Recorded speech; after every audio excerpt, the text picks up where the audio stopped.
My drugs have worn off, and I think I'm finally able to actually talk and articulate properly. But this week, we're going to be bringing you some on-the-spot comic reviews, some toy news, some video games, and some TV. So get ready for the pendulum to start swinging with Geoff and Garry.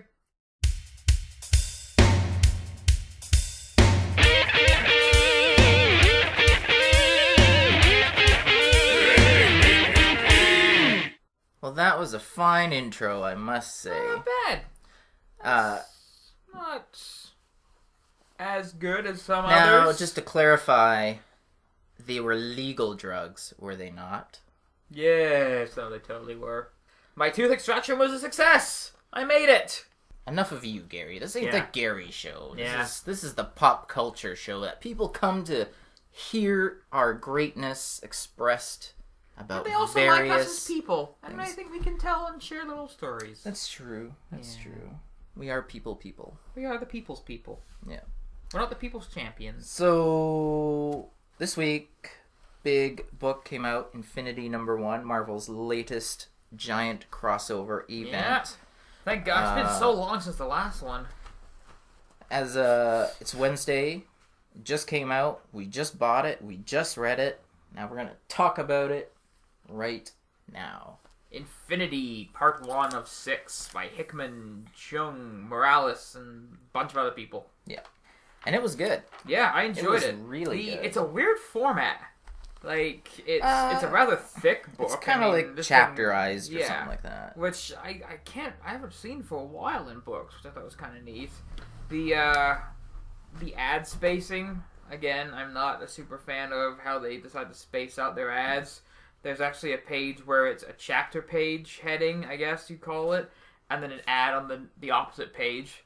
So it's blank white page, a little bit of a title page, and then an ad for books and the Hulk Hulk cartoon. Yeah, like that's just kind of bad design. The ads were poorly placed. Yeah, poorly placed. But it's the art's a lot gorgeous. of content here. Oh yeah, it's Jimmy Chung. So the art. I mean, like I said while we were reading it, I would like him to draw every Marvel book. True. He is utterly fantastic. He's one of my favorite... fantastic. Yes, he is. I must say, that's a good word. Excellent. He is one of my favorites. There's very few things that he has done that I don't enjoy, and like if he's the artist on it, I'm going to pick up the series. And he's consistently great. The timing on his work, sometimes because of how good it is, sometimes causes a little backlog on issues. I'm hoping they've got a few of those that they can. Yeah. Well, that's the thing. There's different different artists for the whole series. Oh, yeah, it is different, isn't it? Yeah. So I think he's only doing the first one and the last one. Oh, okay. Kind of bookending it again. So, yeah. Okay. But I think Adam Kubert is one of the artists. And, yeah, I saw Kubert did the cover. I'm not nuts about the cover. It's not bad. It's better than that alternate cat cover, where he has looks like a cat. Yeah. Yeah, that was sitting on the shelf. I don't know if you noticed that one. No, I didn't notice it. If all the alternate covers, I mean, I'm going to default to the Scotty Young cover. That was there as well. So, it was pretty sweet. All of his covers are great. The baby covers. Yeah, it's just kind of a plain blank cover. If it's supposed to be a huge, massive story, it just looks a little plain to me. I don't know. I don't mind it. I would prefer the Jimmy Chung cover, but yeah, well, that's just my preference. The writing is fantastic by Hickman. Oh yeah, I mean, love Hickman's been, I guess, setting the groundwork for this for a while, and it's kind of nice since the very first issue of Avengers. Basically. It's kind of awesome to have a huge, big crossover like this not done by Bendis. Mm-hmm. Exactly, and especially one done by a writer who's. This is literally 1,000 times better than Age of Ultron. This one issue, yeah. This one issue. Yeah. Because you get cool story beats, you get some action beats in it, you get groundwork set up, you get some universe building, and none of it feels rushed. There's a lot of content in this book, but none of it feels rushed and hurried. I know. I mean, really I think both of us we read a lot of Avengers books outside of this as well, so we've got a lot of background on these characters going into it. I think if you hadn't been reading Avengers, New Avengers, you might have a harder time cracking into this. But I don't think this is designed as a jump-on event. Well, that's the thing. It doesn't do a terrible job of introducing you. I mean, introducing you to the new guys, but the team of Avengers that are in there, They don't drop the names of half of them. Well, yeah, there's the introductory page where you can see who they are. Yeah. But yeah. But if you're looking for who these guys are, why they're there, this event seems like it's geared towards the long-term fan. Yeah, and I think that specifically has a lot to do with who's writing it. Hickman is a long-term writer. Yeah. And with all his work on these other Avengers books, FF, all that stuff. It's clear to go that you need a little bit of investment in the other stories that he tells in order to get the most out of this. Mm-hmm. And I'm thankful that I do have that additional info. There was a part in it that made me pretty sad. Aww. I won't spoil it, but in Age of Ultron, everyone was sort of hoping for the return of Rom Space Knight. Would have been awesome. Never happened. There doesn't really anything that shows you that it could happen in this, but it might, maybe, possibly. I think it might still, with what you're 1 in saying. 1,000 chances, maybe it could happen. So maybe we won't spoil the actual story out. No. But there are if it Space happens Knights in here. I would love to see Rom Space Knight come back. I don't see any reason why there's not. I mean, yeah. There's other Space Knights that are in this issue, which is cool, which I'm okay with. Yeah, on the introductory page, it lists like it's like ton of characters. Everybody is in this. Yeah, there's a ton of people in this book, so it's not really spoiling it because it's on the very first page. Yeah. So, but as far as an introductory first issue of a major crossover event goes, it's very well done. Very well done. It definitely everything about it. Yeah. The art is top notch. The writing is top notch. I am sad that it's only 6 issues. If this is the quality we're getting, I'm upset that Ultron It is a got double-sized issue, though. It is double-sized. I think they might all be double-sized. If they are all double-sized, my brain says yay. My wallet says oh. It was a $4.99 price point, but I really feel like I got my money's worth. Yeah, I don't feel like I finished this and be like, huh. Yeah, where Age of Ultron was pretty much it? Yeah, every issue was like, that's it. Yeah, like there's nothing more. Like that's all you could do with it. So, and we've got our list of tie-ins as well. I mean, New Avengers obviously tie into this. Oh, yeah. Some of the other tie-ins are a little bit weirder, like Thunderbolts being a tie-in. I'm not sure why Thunderbolts would be. Captain Marvel I can see because she's actually in this book. Yeah, and she's spacefaring. So. Yeah, exactly. One of the things I'm the most happy about with Infinity is finally the Inhumans getting their push. Yeah. So I think they are well overdue for their push. I remember reading an article. It seems like the Inhumans are going to be kind of supplanting the mutants now in the Marvel universe. So trying to get back to the hundreds of thousands of powered people running around, they're going to be Inhumans instead of mutants. Yeah, exactly. Which could give us our Inhumans book, which has been rumored for a little while. Well, it is coming out. They've put the blurb out already and all that. And I like the whole Game of Thrones style houses of Inhumans coming up. So that's pretty cool. Yeah. As far as intro issue goes, this is a fantastic read. Definitely a must buy of the week. Definitely. It's fantastic. Best ad in the book? Mighty Avengers #1. The book you've been waiting for. The best ad, Marvel Superheroes in 4D at Madame Tussauds in London. No. I'm looking forward to Mighty Avengers. I like the team. I'm not a big Luke Cage fan, obviously. And not a fan of that new Power Man guy who looks like he's 16. But, love the rest of the team. It's great. Nah. Great. I will not be getting that. That's one of the Avengers titles I will not be getting. Is it drawn by Greg Land or just covers? I think it is drawn by Greg Land. Possibly. I'm pretty sure it was. We haven't talked about this yet. What do you think of the new Doc Ock Spidey costume that's been running around? I don't mind it. I like it. Yeah. I like it. I like it too. It's kind of harkens back to the Ben Reilly era. Yeah. And apparently it's also got some heavy influences from the old Jim Cameron design costume that was going to be used in the movie. Oh, yeah. And he's got those extra arms that I sometimes see on there too. Yeah. Like the yellow or the gold and red suit. Yeah. The mechanical arms or whatever. Really cool. So yeah, it's Infinity. Great buy, great read, thumbs up, Hickman and Young. Good job, Definitely buy this book. Yeah. $4.99, can't go wrong. Double size, can't go wrong. Yeah. It's great. definitely a must buy of the week. Yeah. So a not buy of the week, I read X #4 from Dark Horse. It's one of their old Dark Horse Heroes characters / World's Greatest Superheroes, or whatever the tagline was, from back in the late 90s, early 2000s, I want to say. It wasn't super terrible, but if I just read that book, I didn't read the first 3, and as an introductory, like if I'm just going to jump in and read it and start buying this book, it's not good. Dwayne Swierczynski writes it, pretty good. I can't remember who's on the art. Sorry, artist. But I mean, it was well written, but if it didn't have it did have a little recap page, but that doesn't really tell me. It opens up on a fight scene. I don't know why he's fighting this guy, and I don't know who there's a woman character in it who's like, I guess she's a reporter, which I didn't know until the very last page of the book. But they don't tell me her name, and I don't even recall reading it in a single instance in the entire book. So she's integral to this battle throughout the whole book, and she's in like every scene almost. Don't know who she is. Don't know what she's doing there. Don't know why they're fighting. And yeah, it's just poor execution. Maybe I'll call it.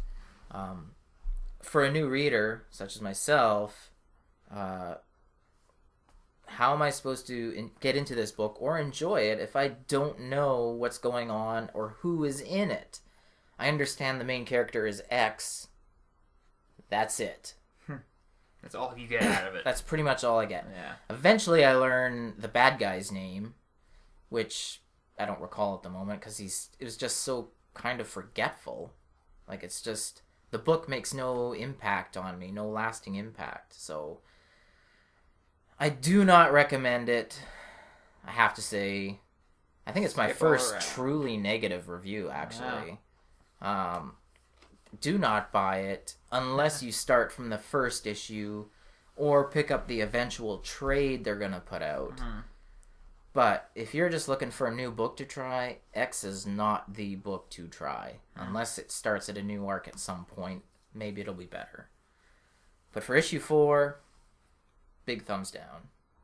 Big downturn review. Yeah, I think that might be the first less than positive glowing review. I think it is. Yeah, it did nothing for me. It was just I kind of want my, whatever it was, 4 or 5 minutes back that it took to read that book. Because, again, and it wasn't even like, it was just mostly a big fight scene, so didn't really take anything to read that book either, so. Not good. Sorry, Dark Horse. Sorry, Swierczynski. Sorry, artist. I don't recall the name. Artist guy. Yeah. And everyone else who worked on the book. You worked hard. You tried hard. Try a little harder. It didn't work for me. I'm sorry. So, trade review. It's a big I'm trade. doing a trade review. That's right. But I've also read the same trade, so I can input thoughts. I love it. I love double inputs. This is great. Yeah. I'm going to be doing a quick little chat and review of Volume 5 of Locke and Key, Clockworks. We haven't really talked about Locke and Key on the show that much. Not too much. Which is unfortunate because it's probably one of the 5 best things that are published nowadays. That's true. It truly is. It's fantastic. I only get Locke and Key in trade. Geoff got me the first issue a couple years ago for Christmas. I'd heard of the book, but I never read it. He got me the first trade, and he said, "You will probably read this in a night." Yeah. It took me 2 because I fell asleep because I was up until about 3 a.m. after we got home from dinner that night reading it. Yeah. I couldn't stop reading it until I fell asleep. I was just... Who writes this book, Garry? It's written by Joe Hill, the son of Stephen King. Yeah, that's pretty cool. And every issue is written by Joe Hill, and every issue is illustrated predominantly by Gabriel Rodriguez. Yep. every single issue, which is good. Consistency is key. You can. I have all these on my shelf at home. You can grab any of the trades out and just flip through it. It looks the same. It feels the same. Yeah. It has the same. In fact, I think his art just gets better though as it goes. He has a very unique style. I haven't read anything else, seen anything else. Well, he took architecture in school, so he designed the house. And you can tell there's a lot of detail. Yeah. The house is another character in this book. Yeah. Like, Hill House is it Hill House? Yeah. Yeah. Is another character in the book. And it's Key House. Yeah. It's fantastic. Now, this being the 5th issue in, it's kind of hard to talk about it without giving too much away.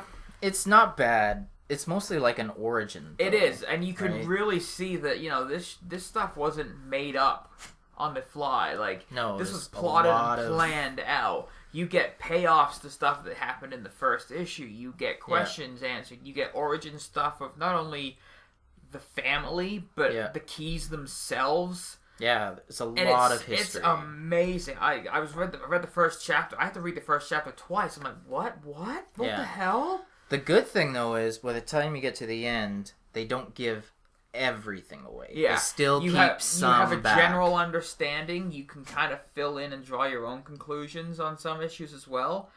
And it is a fun book to read. It's one of those books where you just plow through every issue in the trade. And I highly recommend everyone go and pick these up. They're about $20. You get 6 issues, so it's a good deal. But for an IDW book, they put out a lot of books, but not everyone is that great. This could go toe-to-toe with anything. This is gold. This is your IDW version of Saga or Fatale or whatever. If you're looking for examples of what comics can be, I would tell people pick up 2 books, Fables and Locke and Key. Yeah. If you're looking for non-superhero style, just stories, Locke and Key is got one more trade left after this. I think it's called Omegas, and then there's a one-shot or something afterwards. I think that's being collected as well in the last trade. So I think this functions so much better as a trade. I couldn't imagine getting this as a single issue because I know the suspense would be I couldn't. I just couldn't do it. Yeah. So reading them as trade is definitely the way to go. Yeah, it's complete story arcs. So each trade is a chapter, and you get the overall story as well. Mm-hmm. It's going to end up with 6 trades, and it's something that I plan to reread. I reread the previous one whenever I get the new one, and once all 6 are done, I'll reread the whole thing because it's rereading good. The whole thing would be pretty awesome actually in a row, or a nice big fat omnibus if they do that. If IDW collects all 6 into like an artist edition or whatever, I'll rebuy it. That's how much I love this story. It's so good. You've got characters that feel like real people. Oh, exactly. They're put into this like supernatural setting type of thing. The whole premise is that these kids, they go back to their ancestral family house and they find these keys throughout the house.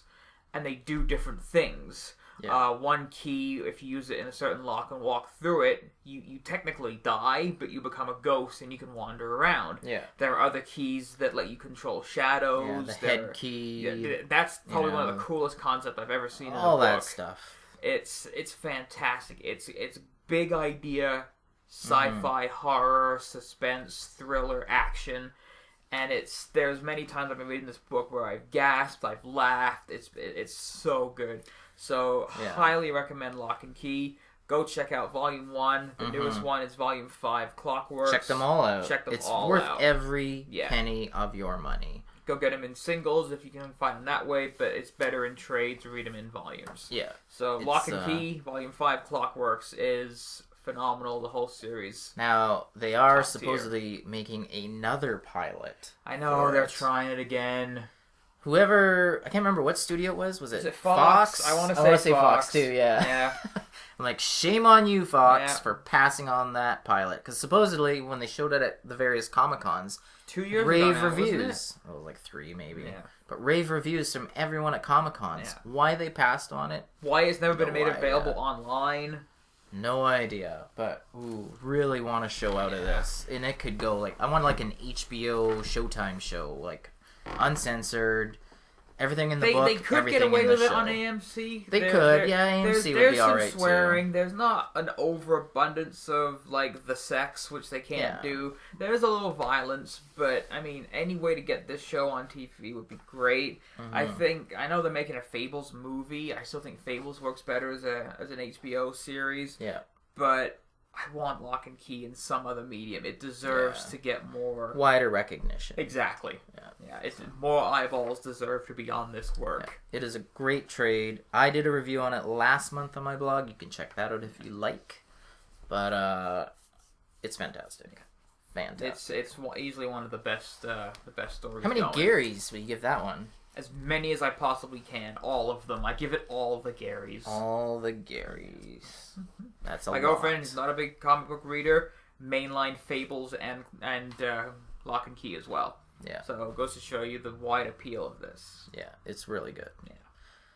All right. So, on the spot comic reviews, we did a big one, a tiny one, and then a pretty damn good trade. Yeah. So, but we got other stuff to talk about. So, let's talk about some toys. Toy news. Bring it on. There was a lot of good toy news this week. It seems with Comic-Con kind of everyone getting their information out there, there's not a whole ton of comic and movie and TV news lately, but toys seems to be little dry just spell. Hammering out new cool stuff. Sideshow Collectibles just announced a 1/6 scale Storm Shadow that's coming out. I think it's probably next year, but pre-orders start this Thursday. It's going to be priced at $180 for both the exclusive and the standard version, which is a good price for the Sideshow Collectibles figures. So, if it's the same price for both, why would you not just get the exclusive? The exclusives, they're kind of limited, and I think they have like a membership thing where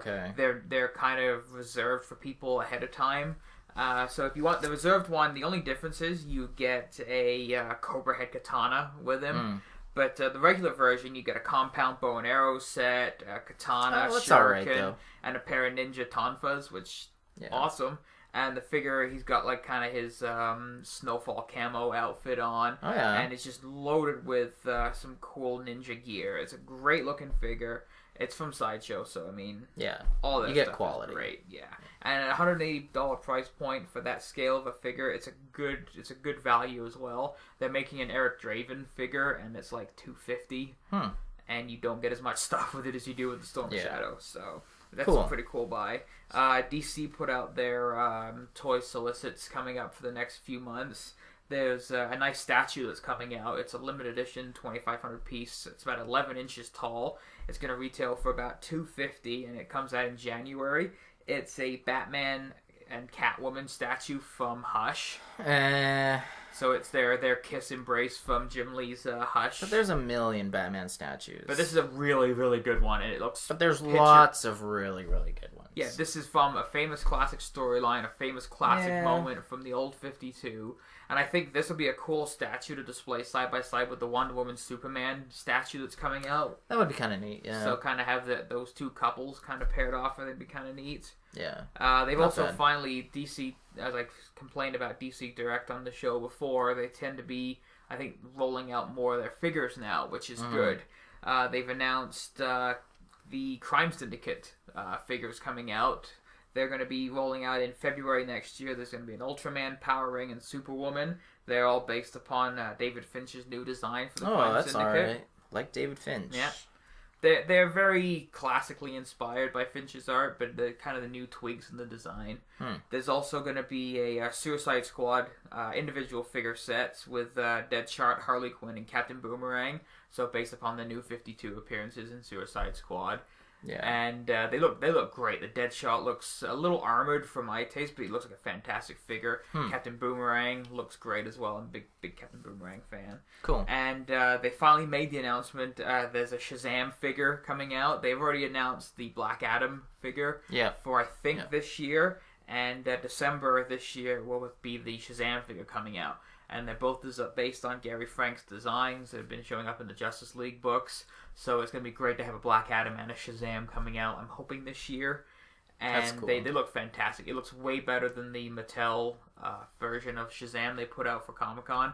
Wasn't a big fan of that figure. But do you get a little tiny Billy Batson figure? You do not. That would be amazing if you did, though. Yeah, that would be pretty sweet. Or a Shazam family set. I'm hoping maybe a Shazam family set once they if they make their reappearance back in the New 52. That'd be kind of cool. They just actually today, our comic book store got in Captain Cold, the first single-packed villain outside of Darkseid and the Parademon. I thought it looked terrible. Gary thought it looked great. I read Flash. I love Captain Cold. I wasn't super sold on the design of him when I first saw it back when the New 52 launched. But the design grew on me because reading the books, you kind of see where the character evolved from. Yeah. And it's cool to have like a single-packed villain, especially a rogue. Mm-hmm. Like, he was the first villain to come out. We didn't get a Lex Luthor. We didn't get a Joker yet. Like, we got our Darkseid and Parademon because that was the big push when the New 52 started. True. But this is our first villain of a main hero, and it's a rogue. So, really awesome. And final cool bit of toy news. If anyone out there is a fan of blind boxes, which I know Geoff is, and I'm a fan as well. Like the blind boxes. Yeah. Funko's announced the still 24 figure set blind box horror movie characters. So that's cool. They're little tiny 2-inch figures. They've got like some of the big classics: Freddy Krueger, Jason Voorhees, and Mike Myers. They've got the big guys in there, but they've also got some of the little, like, smaller characters. They've got Pennywise from It, the clown from It, who's in there. They've got Ash from Army of Darkness. That's cool. They've got Chucky. They've got the little puppet from Saw.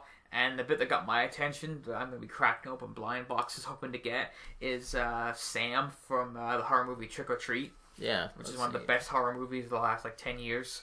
I don't know if it's one of the best. I love that It's film. good. It's so good. It's like an anthology series of little short stories. It's great. Highly recommend checking it out.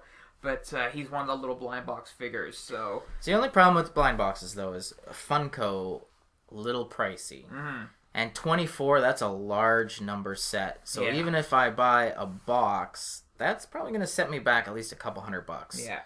That's too much. And no guarantee you're going to get. Exactly. You won't even get all 24. You might get 18. Yeah. Because at least 6 or 8 of them are going to be rares. Yeah. Or semi-rares. I think one of the rare ones is actually NECA did a version of the Jason Voorhees from the old NES game. Yeah. And I think one of them is that version. Weird Dayglow neon. So even though I really want them, I might just eBay a complete set after the fact. That's not a bad idea. I might get it cheaper that way. Yeah.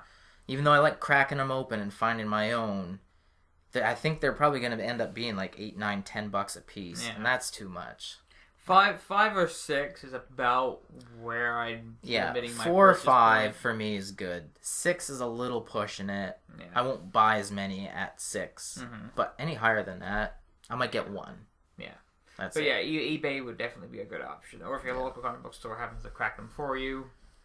Yeah, some do, some don't. So yeah, good little toy news. Yeah, not bad. Wow, we're getting some good stuff coming out. My wallet's going to be taking a dent, especially with these good new DC Direct figures coming out.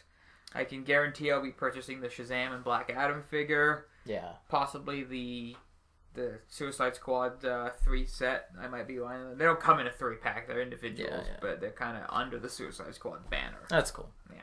So, little TV news this week. The premiere of Breaking Bad was on. Yeah. Of the second half of season 5. It was phenomenal. It was so good. The ratings jumped by like 3 million people. Yeah. So that was pretty cool. And still super pirated. Yes, it is. So that goes to show you. But that's also partly with that little TV fiasco down in the U.S. Going on right now with the blackout of CBS in certain markets and stuff by NBC Universal. So that's smart. Or Time Warner, whatever it is. So good job, people. Good job. So yeah, fantastic episode. Won't get into spoilers, but definitely things happen in the episode that I didn't see happening as quick, and it's great to see these characters back. I especially loved Badger's Star Trek script. It was pretty funny. It was pretty good. There's an animated version of it online. Is there really? Is it really? Oh, I gotta see that. Yeah. We'll put it up on our Facebook page. Yeah. Check out our Facebook page. But yeah, I really loved that. It was a good episode. Yeah. It was a only good 7 episode. to go. I really liked the ending. That was awesome. Yeah. Like, just awesome. So, definitely keep watching Breaking Bad. Like, last season, 7 more episodes to go now. It's gonna be great. Good. Yeah. Also, if you haven't been watching Longmire, it's an A&E show. They don't put out a ton of great shows, but Longmire is a great show. Actually, they put out Bates Motel, and that was fantastic. But Longmire, it's kind of like modern day type, westerny type show. He's a sheriff and all this. It's got Starbuck from the new BSG. What's her name? I don't remember her real name, actually. It's Starbuck. It's Starbuck. Starbuck's in it. She works with the sheriff. She's a sheriff. She's also in the new Riddick movie. Yes, she is. It's fantastic. It's well written, well directed, well acted. Everything's great. Another great show. Maybe it's a little underrated. Maybe not enough people tune into it. I don't know. But next week, season 2 finale, double episode with Peter Weller, RoboCop, playing a bad guy. He's always great when he plays bad guys. Oh yeah. Like, he just sounds so ominous in the preview trailer. He knows how to do a bad guy voice. Oh, yeah. It's fantastic.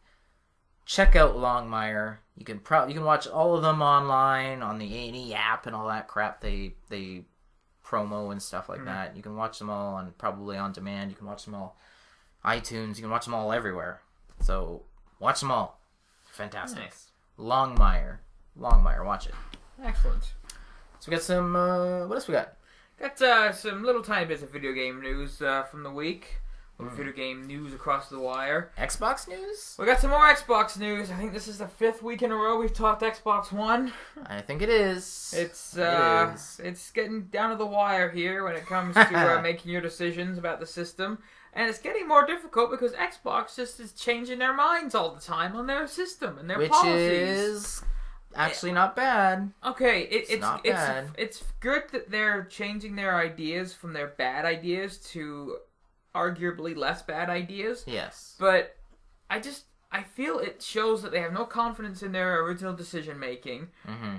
And this is setting a bad precedent for console or even product designed by committee. Yeah. Like if you're a multi-billion-dollar company, which Microsoft is, you're obviously putting the time, money, and resources into developing these products, and then because people are mad about it, you're going to change it. That sets a bad precedent. Yeah. So it does. The newest one, 2 little bits of Xbox news.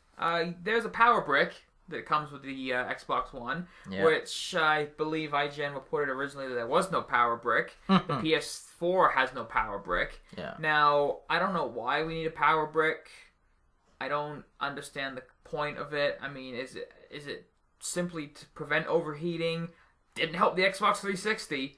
Yeah. So I'm pretty sure we're at the point where we can somehow integrate it. With the size of the bloody Xbox One, we can't put the power brick on the inside. And the fact that, people's entertainment cabinets are getting smaller and smaller because everything else they're buying is smaller and smaller. Yeah. You've got this giant hunk of plastic now that you got to make room for. It's just a little frustrating, a little annoying. Oh, man. I will say this, they at least redesigned the power brick to fit and match with the system a little better than the last one. But still a little frustrating. When your competition doesn't have one and you've got a power brick. Yeah. And the biggest thing now is originally you had to have the Kinect plugged in and on all the time. Yes. Now you could shut it off but still have it plugged in. You need to be plugged in. Now you don't even need it plugged in. That's right. And it'll give you a prompt when you play a game. Do you want to connect or whatever? Yeah. And if there are games that aren't specifically designed for the Kinect, like if it's just enhanced with Kinect, it still works without having the thing plugged in. Mm-hmm. So that's been completely reversed upon their original thing. Originally, you had to have it on and connected. Now it was just connected. Now it's just, you can throw it out if you want. Well, it was valid, that 24-hour online spying bullshit.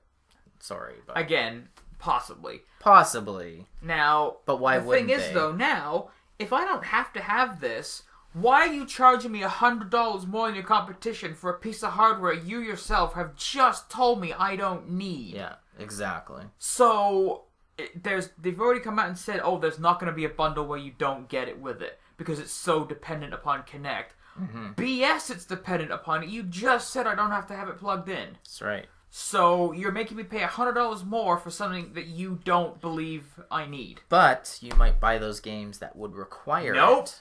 You might.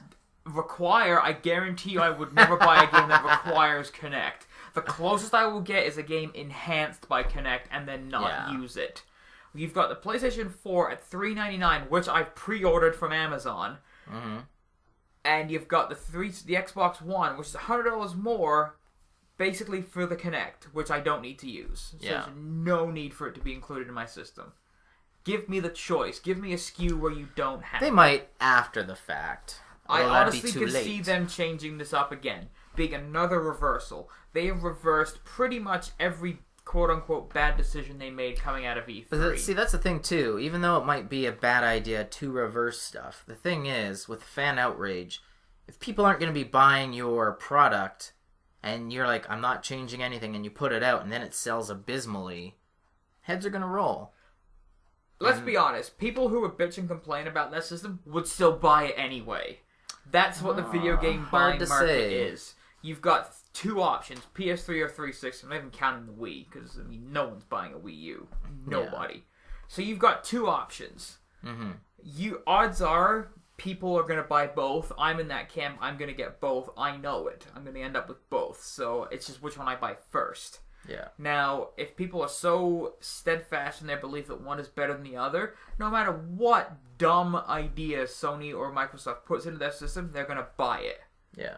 So... See, I never, ever had the urge to buy an Xbox. I've always been a PlayStation guy. My 360 was... I got my 360 because my friends all had them. I wanted to play games with my friends. Yeah. I had my PS2 since launch, my PS3 since just after launch. I got my PS1 at launch. I've always bought them. Thing, too, is maybe because I was always a PlayStation guy and I always liked their controller, handling that giant Xbox controller, which was... I found it bulky and oversized, and even the new design that just popped online yesterday. Did you see that? The new Xbox One controller? Yeah. It's supposed to be a lot. It's supposed to be pretty good. It looks a little more slick, but still, it would feel strange in my hands. That's you know what I mean? The DualShock, I've been playing that since I was like 15. Yeah. I know a layout of a DualShock controller. I know it feels right when I hold it. Exactly. Anything else seems foreign. Yeah. They've made some tech adjustment to the PlayStation 4's DualShock, but it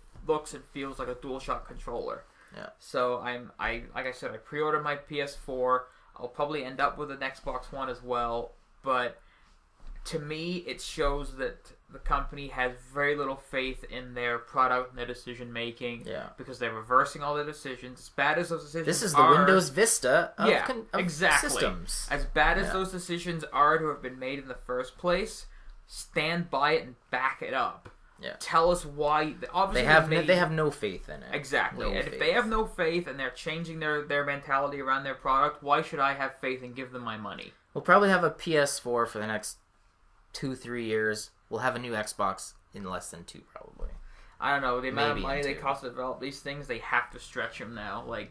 The last console generation was the longest one ever. I don't see this one being any less than 10 years. You think so? Yeah. 10 years. Because if you look at functionality, the graphics aren't going to get any better. Yeah. I mean, you're always going to have some whack job out there with a PC that can crank out better visuals, and you're always going to be able to overclock things. But with these consoles, we don't need them to look that much better. Let's just get They already play high def. Yeah, let's get games that allow me to do more. Yeah. Not look better, because if I want to see a CG movie, I'll watch a Pixar movie. Yeah. If I want to play a great experience with something I've never done before, this is what I want games for. Mm-hmm. So, like I said, I'm a little disappointed with Xbox and Microsoft on the whole with their lack of faith in their own product. And it's hurting my faith in giving them my money. True. And they're also making me pay for services on top of everything else. Yeah. So, like, if I want to Skype on my Xbox One, I have to pay for a live membership. What? I know. Like, hiding it behind a gold wall is so stupid. And it's an insult to the customers. Yeah. So, I'm probably going to end up with one later on to play games with my friends, but I am looking forward to my pre-order PS4. Yeah.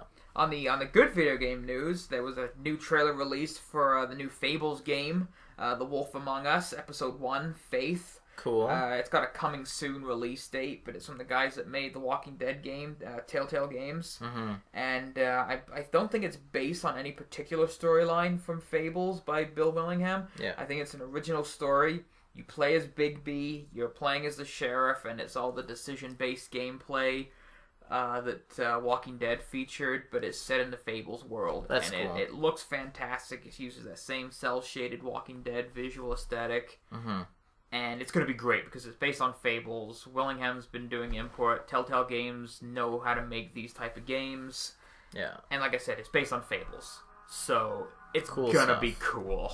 Yeah. No solid firm release date. I can see it probably being out by probably console launch dates, like November, December time. That's not bad. It'll be a great thing to download once you get your new system. Mm-hmm.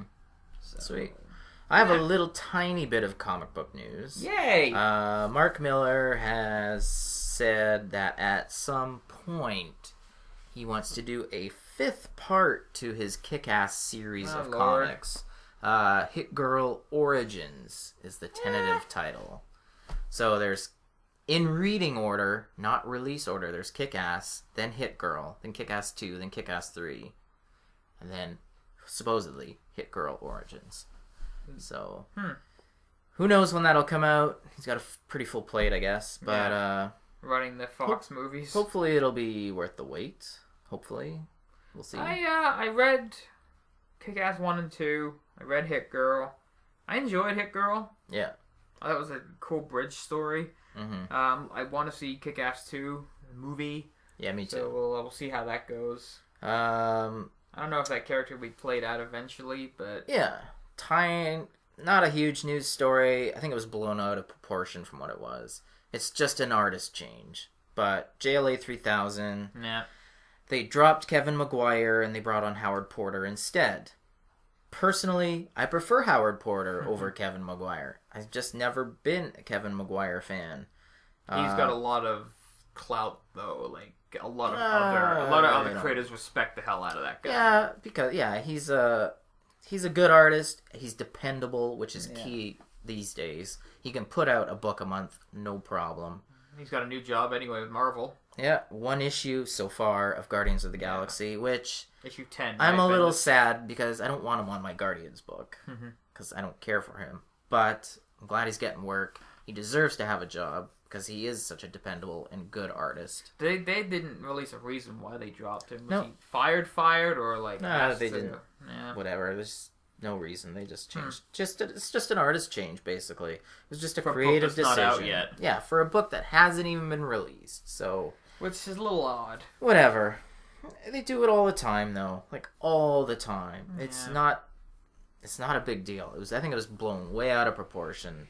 Which are likened to do in the world of comic book artists and writers when it comes to fan reactions. So- They tend to blow this stuff way out of It wasn't proportion. terrible, but whatever. He's still getting work, Yeah. and that's the good thing. So And speaking of blown out of proportion news, Ha! go ahead, Geoff. It's not blown out of proportion. Tell our listeners The What's greatest made you happy? news of the week. Of Guardians just of the the Galaxy. Well, okay, maybe of the if you're last 10 years. No, if you're one of the few people who are lucky enough to see the Guardians of the Galaxy cam footage on YouTube, lucky to you, it's been taken down. It looked pretty good. yeah, but Groot will now be voiced by the amazingly talented and actor extraordinaire Vin Diesel. Who will probably be paid millions of dollars to say 3 words. True story. Yeah. Yep. That'd be 3 great. He just like rolls out of words. bed at like noon, goes into Marvel Studio. I am Groot. $2 million. Yep. Although, he could do different inflections and intonations, you know, like when Groot's angry, he could be like, Groot! Groot True. or whatever. You know what I mean? He always says, "I am Groot," doesn't he? No matter what, it's never like Groot and then I or I am. Sometimes he just says Groot. Yeah. But it'll be a very easy payday for Mr. Diesel. Pretty easy, yeah. I'm just wondering what shirtless photo of Vin Diesel I'll use to caption this article. How about all of them? Have you noticed that's what I keep doing for the whenever you bring up Vin Diesel, I always pick like the most shirtless photo I could find. Make it a shirtless but oiled photo. I think that was him protruding through a waterfall. I'll try and get that one for you, Geoff. He might have been holding a rose on a bedspread at one point. So. And in other great Vin Diesel news, it's not too long till the new Riddick comes out. I'm actually looking forward to that. Not too much longer. Yeah, that's gonna be good. It is gonna be good. Gonna be good. Looks awesome. Yeah. So, well, that's all I got.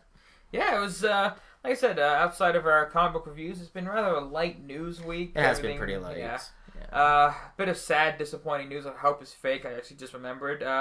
Apparently, a rumor kicking around Warner Brothers is offering $60 million to Christian Bale to play Batman in Batman Superman. $60 million? Yeah. Which really? I hope is fake and false for so many reasons. I did not hear that rumor. Paramount being, he's not a good Batman.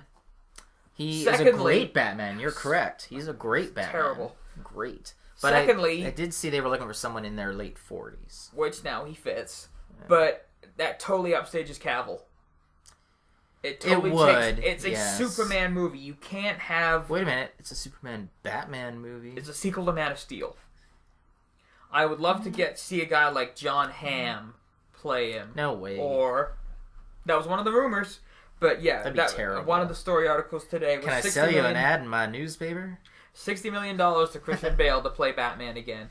And that would destroy what they're trying to build, because then it makes the other three Batman movies I don't think they'd do it Man anyways, of Steel. Because then they'd have to do the next movie after that, and they'd have to offer more money. So let's hope that is not I don't real. think... It's not going to be a Robert Downey Jr. deal. Yeah, it's not going to happen. I'm hoping it's not right. I love the idea of an older Batman, because then it's perfect. They can go back and cast a younger guy to play a younger Batman and do 3 more Batman movies. It's perfect. So, but yeah, no Christian Bale. We're done. I actually agree. Tired. I don't want him in the next movies. Yeah. I don't want to have another 2.5 hours of Batman's ongoing battle with throat cancer. I'm not wearing hockey pants. Where are his friends? Swear to me. You actually do it pretty well. Swear to me. It's not a car. But on that note, he's fantastic though. No. He's probably our best Batman yet. Go to hell. I know he's not your George Clooney, but he's my Batman. He's Michael Keaton. Batman. Michael Keaton was a better Batman. He was not. Yes, he was. If I wanted a 3.5 foot tall Batman, then that's who I would go to. But I don't. I want a man-sized Batman. I bet you do, Geoff. I bet you do. Yep. Yes, I do. Not ashamed. On that note, with Geoff's desire for a man-sized Batman... And shirtless Vin Diesel. We will bid you farewell for another week. And you can see us on our Facebook page at the Pendulum Podcast. You can read us on our blogs at... The Shelf Life of Ragnarok, Tumblr stuff, and the Ragnarok on Twitter. Mindmelds at mindmeldshome.tumblr.com. And subscribe to our channel here. Listen to our videos. We have many now. We're getting up there. Many podcasts. Yes. Many things for you to listen to and enjoy. There's good buzz. There's a lot of buzz. There's a lot of buzz. We're getting ready to break, and it would be great for you to be on the cusp. That's right. We want you to experience us going huge, big, large, breaking out. Break it out. Busting out all over the place. That's what we do. Vin Diesel. Yeah. Out of his clothes. Oh. And on that note, we all bid you farewell. Take care. And smiling away. Take care, everyone. Right.